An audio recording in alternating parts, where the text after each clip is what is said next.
जाना चाहिए। एक बार चुनाव की तारीख से 7 या 8 दिन पहले ईवीएम्स को कमीशन किया जाता है, उसमें सिंबल डाले जाते हैं, वो एजेंट के सामने डाले जाते हैं। उसके बाद में उसको मॉकपोल करने की छूट होती है, वो उसी दिन मॉकपोल करके देख लें सिंबल ठीक पड़ गए, उसी दिन उसमें नई बैटरी डाली जाती है, उसी दिन वो बैटरी सबके सामने में सील होती है। उसके बाद उसको उठा के ईवीएम्स को स्ट्रांग रूम में जमा किया जाता है, उन्हीं के सामने सील लगाई जाती है। उसके बाद में जिस दिन पोलिंग डे होगा उस दिन सील उनके सामने तोड़ी जाती है and they are allowed to remain at the strong room. Polling day में डिस्ट्रीब्यूशन के बाद पोलिंग स्टेशन पे सबसे पहले कहा जाता है आपको ये वाली सीरियल नंबर की पोलिंग ईवीएम दी गई थी, प्लीज चेक वही है, आपने सील लगाई थी, प्लीज चेक वही है, उस दिन आपने मॉक पोल किया था, आज फिर कर लीजिए, सुबह सबसे पहले फिर मॉक पोल कर लीजिए।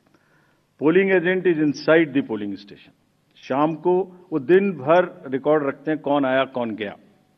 शाम को पोल खत्म होने से पहले, पोलिंग स्टेशन छोड़ने से पहले form 17C account of votes, किसमें कितने वोट पड़े इसकी संख्या उनको दे दी जाती है। I will cover this point again when I come to VTR.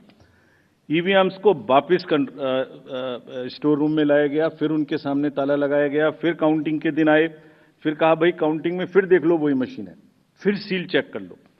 उसके बाद में फॉर्म 17C से मिला लो, अगर 17C से काउंट मिलेगा तभी काउंटिंग प्रोसीड करेगी। तो पोलिंग स्टेशन छोड़ने से पहले आपके हाथ में 17C दे दिया, काउंटिंग से पहले फिर मैच करके आपको दिखा दिया। उसके बाद 5 रैंडमली सेलेक्टेड वीवीपैट्स की गिनती भी कर ली। ये नेक्स्ट सारी चीजों को बहुत बार चैलेंज किया गया। देखिए, मैंने पिछली बार भी एक किताब आपको दिखाई थी जो हमने बनाई है, वेबसाइट पे डाली है, आज फिर दिखाता हूं। माननीय हाई कोर्ट्स और सुप्रीम कोर्ट ने क्या कहा है। उन्होंने कहा है कि ईवीएम हैक हो ही नहीं सकती। There is no evidence of unreliability और any drawback in the EVM. I am circulating it, please see the details. Details are there in the court orders. Court orders are here compiled. They are on our website.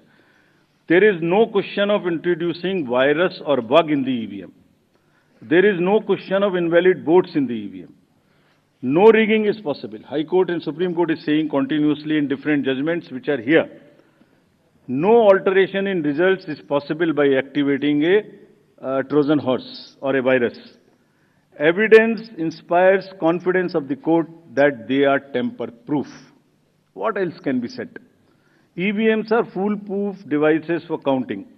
Allegations of tampering are baseless. We are not saying. We are speaking now because we don't speak when elections are on. And I want to clarify this so that it remains. Questions are not asked. When asked, at least you are all equipped to check them before writing. Invention is undoubtedly a great